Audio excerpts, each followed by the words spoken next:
नमस्कार किसान मित्रों, स्वागत है आपका अपने कृषि खेती यूट्यूब चैनल में। किसान साथियों, आज हम बात करेंगे कलौंजी की फसल में जो जड़ गलन या तना गलन रोग लग रहा है या बहुत सारे किसानों की समस्या उत्पन्न हो रही है कि उनकी कलौंजी की फूल में जो फूल आ रहे हैं वो ऊपर से सूख रहे हैं। आदि बातों पर आज के इस वीडियो में हम बात करेंगे। किसान साथियों, कलौंजी की फसल में जड़ गलन या तना गलन जैसी बीमारियां फंगस के द्वारा उत्पन्न होती हैं। तो साथियों, आज हम जानेंगे कि कलौंजी की फसल के लिए कौन सा फंगिसाइड बेस्ट रहता है। तो साथियों, सबसे पहले हम बात करते हैं जो सिजेंटा का अमिस्टार टॉप आता है, ये एक सिस्टमेटिक फंगिसाइड है।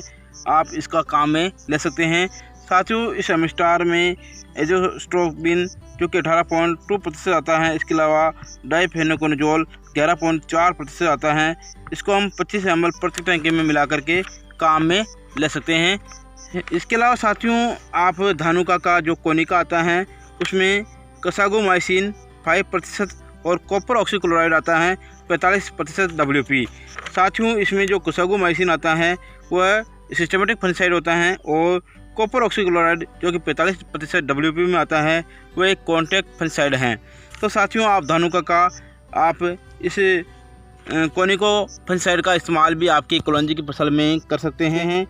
साथियों, इसके अलावा आप जो सिजेंटा का कवच आता है जो कि एक कॉन्टैक्ट फंगिसाइड के नाम से जानते हैं, इसका भी काम ले सकते हैं।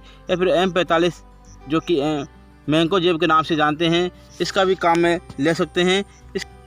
इसके अलावा साथियों, आप रोको जिसमें थाइफेनोनाइट मिथाइल 70% WP आता है, ये एक सिस्टमेटिक फंगिसाइड होता है। इसका इस्तेमाल भी आप अपनी कलौंजी की फसल में जड़ गलन, तना गलन या फूल सूखने की समस्या आ रही है उसमें कर सकते हैं।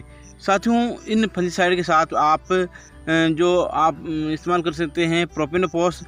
साथियों, अगर आप प्रोपेनोफॉस का इस्तेमाल नहीं करते हैं तो आप इमिडाक्लोरोफोड का लगभग 25 ml प्रति टंकी में मिला करके इन्हीं के साथ स्प्रे कर सकते हैं, ताकि साथियों इस समय जो आपकी कलौंजी की फसल में फ्लावरिंग हो रही हैं तो उसमें बहुत सारे रस चूसने वाले कीटों का प्रकोप भी देखने में मिल सकता है। अगर आप इमिडाक्लोरोफिड का इस्तेमाल करते हैं या फिर प्रोपेनोफॉस का इस्तेमाल करते हैं तो रस चूसने वाले कीटों का प्रकोप कम हो जाएगा, जिससे आपकी कलौंजी की फसल में जो पीलापन है वो दूर हो जाएगा। इसके अलावा साथियों, जब आपकी कलौंजी की फसल में डोडियाँ बन जाए, जैसे कि इस समय देखने में मिल रही हैं, डोडियाँ बन चुकी हैं, तो आप NPK 05234 का स्प्रे कर सकते हैं 50 ग्राम प्रति टंकी में मिलाकर।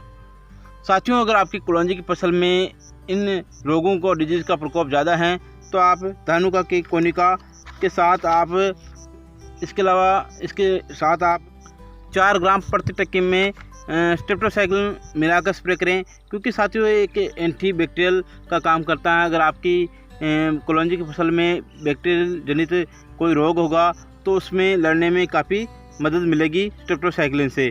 तो आप 4 ग्राम प्रति टंकी में आप धानुका के जो कोनिका काम में लेंगे। इसमें जो कसागोमाइसिन 5% आता है और कॉपर ऑक्सीक्लोराइड जो कि 45% WP में आता है, काफ़ी अच्छी मदद मिलेगी। तो साथियों, आप कलौंजी की फसल में इन फंगिसाइड का इस्तेमाल करके आपकी कलौंजी की फसल में अच्छी पैदावार ले सकते हैं। इसके अलावा साथियों, अगर आपकी कलौंजी की फसल में कोई समस्या है तो आप हमें कमेंट के माध्यम से बता सकते हैं।